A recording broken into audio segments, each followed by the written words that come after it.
आप सभी को सादर सादर सेवा जोहार। आइए प्रिय दर्शकों, आज हम आप लोगों को गुड़वाना गढ़कोट दर्शन के लिए लेकर के आए हैं। आपसे निवेदन है कि जो भी भाई हमारे इस लिंगो टीवी यूट्यूब चैनल को सब्सक्राइब नहीं किए हैं वो सब्सक्राइब करें, लाइक करें, शेयर करें, कमेंट करें, ताकि आपको हमारे आने वाले हर वीडियो की जानकारी मिलती रहे और गुड़वाना के इस रहस्यमय इतिहास को आप समझें और रहस्यमय जानकारी से आप रूबरू हो। तो आज हम ज़्यादा बात न करते हुए बात करेंगे हमारे गुड़वाना के गढ़कोट के दर्शन के लिए हम आए हैं। तो आज हम इस कवर्धा जिला छत्तीसगढ़ के लास्ट बॉर्डर गांव में मैकल पर्वत श्रेणी में स्थित हमारे एक स्थान है गाड़ा घाट, और गाड़ा घाट से लगा हुआ चरण तीर्थ के नाम से प्रसिद्ध इस क्षेत्र में बोल्ला ब्लॉक में है यह। तो इस क्षेत्र में चरण तीर्थ के नाम से यह प्रसिद्ध ये स्थान, इसके बारे में, इसके इतिहास के बारे में, इसके किस्सा कहानी के बारे में, इसके किंवदंतियों के बारे में, जनश्रुतियों के बारे में आज हम आप लोगों को रूबरू कराएंगे कि वास्तविकता में यह जो चरण तीर्थ इसका नाम क्यों पड़ा, कब से पड़ा, और यह जो स्थान है कब प्रभाव में आया, कब इनको लोग जानने लगे, कैसे यह इस प्रकार से है। हमारे कैमरामैन पूरे घुमा करके दिखा दीजिए। ये जो है सीढ़ी है, ये जो लास्ट गांव है मध्य प्रदेश छत्तीसगढ़ का। चलिए आज हम इस सीढ़ी को पार करके जाते हैं इसके मुख्य स्थान पे।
सभी को सादर सादर सेवा जोहार।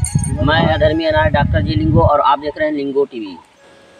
आइए प्रिय दर्शकों, आज हम आए हैं हमारे गुणवाना कोट दर्शन के विषय में। हम आज आप लोगों को दिखाए कि यह चरण तीर्थ के बारे में तो आप लोग सुने नहीं होंगे, लेकिन जो इस कबीरधाम जिले के रहवासी हैं और जो यहाँ पहुँचे हैं वो व्यक्ति जानते होंगे कि ये चरण तीर्थ कैसा स्थान है। ऐसे तो लोग इसको राम को से जोड़ करके देखते हैं और राम के ही रामायण से इनको जोड़ करके बताते हैं, किंतु हम यहाँ की अभी देखे, दर्शन किए और यहाँ की जो जनश्रुतियाँ हैं, यहाँ की जो हमारी दंतकथाएँ हैं, यहाँ की जो हमारे इस संबंध में जो हमारी लोक मान्यता है वो ऐसी नहीं कहती। हम अभी उस स्थान में खड़े हैं जहाँ नर्मदा कहे जाए, जहाँ जो झिरिया है, आप दिखाइए कैमरा के माध्यम से, ये जो झिरिया जहाँ से गिरता था, ये पहाड़ जो देखिए हम ऊपर में जस्ट उसके ऊपर में खड़े हैं, नीचे में यहाँ गिरता था पानी और वो जो धार जो होता है नर्मदा की धार थी, वो जो 12 माह यहाँ प्रवाहित रहती थी।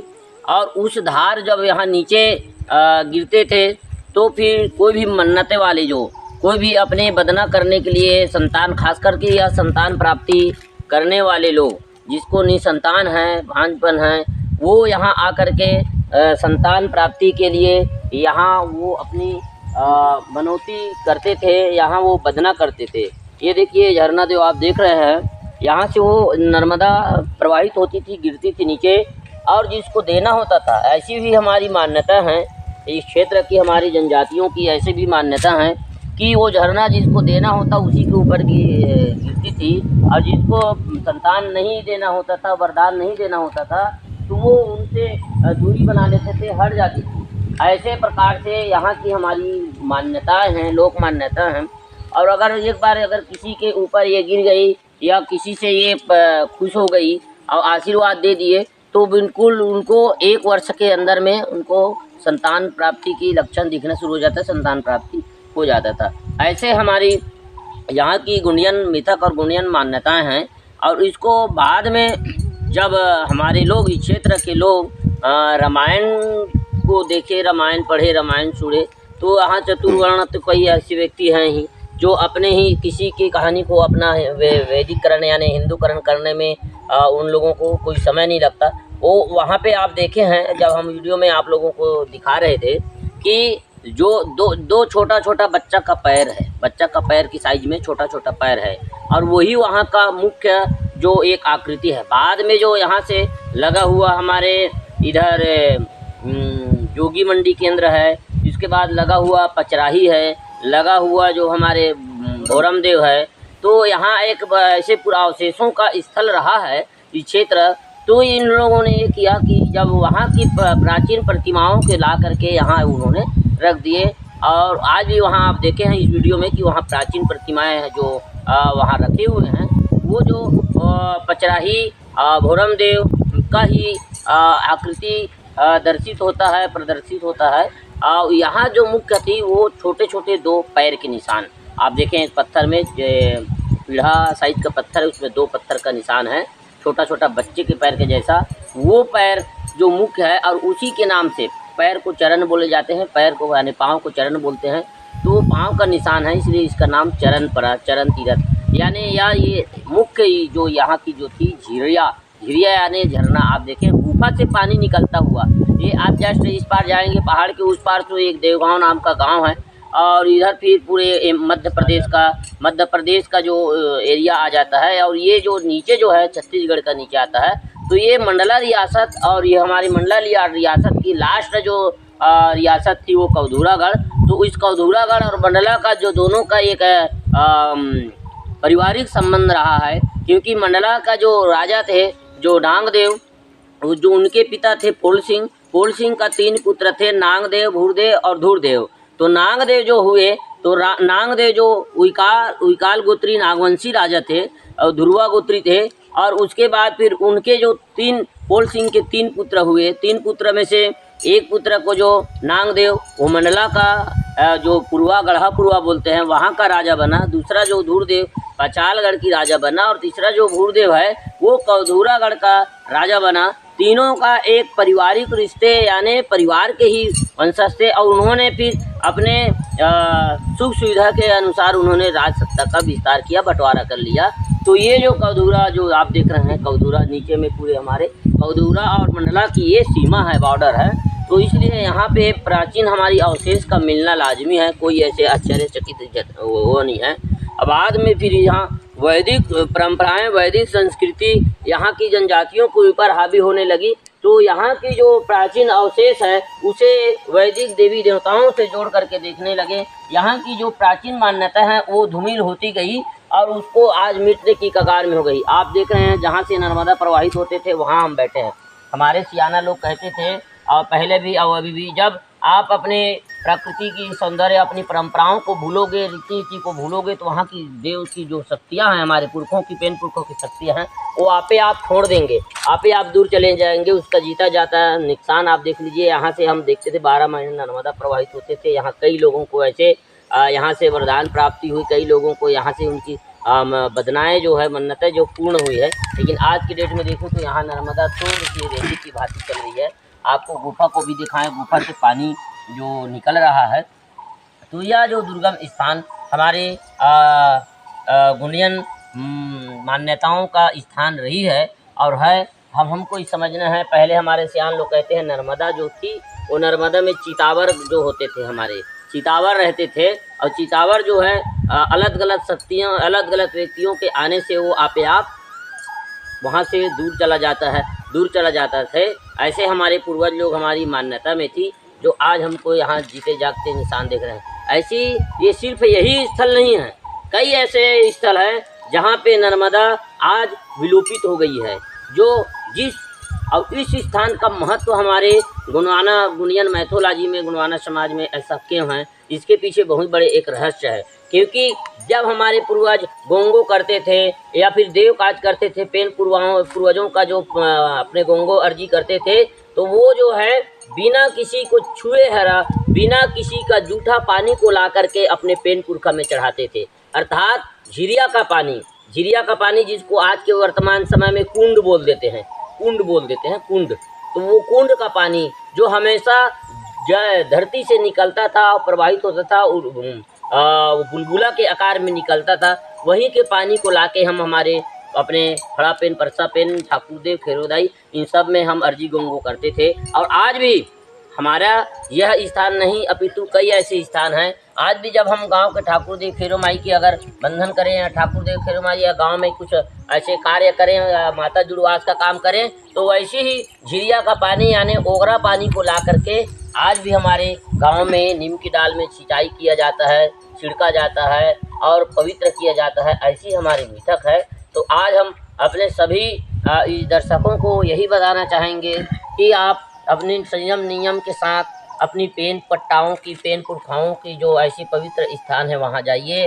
अगर आप संयम नियम को नहीं पालन करेंगे तो पेन पुरखाओं की शक्ति आपको हमेशा के लिए छोड़ देंगे। और हमेशा के लिए जब पेन पुरखाओं की शक्ति छोड़ेंगे तो फिर आप किस प्रकार से हाल हो रही है हमारी इस समाज की, वो होते रहेगी, दुर्गति होती रहेगी। इसलिए आप सभी से अपील करता हूँ कि जब भी आप अपने पेन पुरखा के स्थल में जाते हैं तो आप अपने संयम नियम का पालन करें, उनको आप सही सावधानी बरतें, ताकि उसको किसी भी प्रकार से इस प्रकार से क्षति का दंश या फिर इस प्रकार से विलोपित होने की स्थिति न आए। तो आप सभी को इतना ही कहूँगा। आप देख लीजिए चरण तीर्थ। अब चरण तीर्थ क्या है, कैसे है, इस क्षेत्र के लोगों की कई ऐसे अवधारणाएँ, कई ऐसे मान्यता है कि यहाँ पे वैदिक लोगों की कई किंवदंती मान्यता जो अभ्रंश जो हमारे प्राचीन मान्यताओं पे डाल दी गई है, किंतु आप उन पे न जाइए। क्योंकि राम कहाँ और राम का पैर कहाँ, राम बच्चा था तो आया था क्या, यहाँ राम का पैर का निशान चरण तीर्थ बोल देते हैं। तो ये सब चीज़ आप इन लोगों की जो अभ्रंश हैं, इन लोगों की जो भ्रांतियाँ हैं, हमारी मूल इतिहास को धूमिल करने की इनकी साजिश है। इस साजिश का शिकार मत होइए।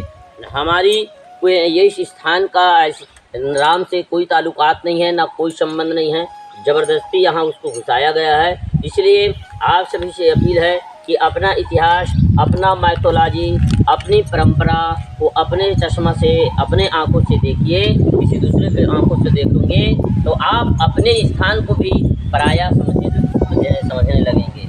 आज चलिए साथियों, आज की हमारी गुड़वाना गढ़कोट दर्शन में, गढ़कोट के रहस्य में इतना ही। फिर हम अगले वीडियो में आप लोगों को ले चलेंगे कुछ अलग जगह जो हमारी गुड़वाना की प्राचीन स्थल रही है, और वहाँ पे हमारे क्षेत्र की लोक मान्यताएँ, लोक अवधारणाएँ, लोक किंवदंतियाँ, जनश्रुतियाँ क्या कहती है, और उसको किस प्रकार से वैदिक मिथक के द्वारा, वैदिक मान्यताओं को उठा करके उसकी प्राचीन इतिहास को धूमिल करने की षड्यंत्र की जा रही है और उसको नष्ट करने की साजिश रची गई है।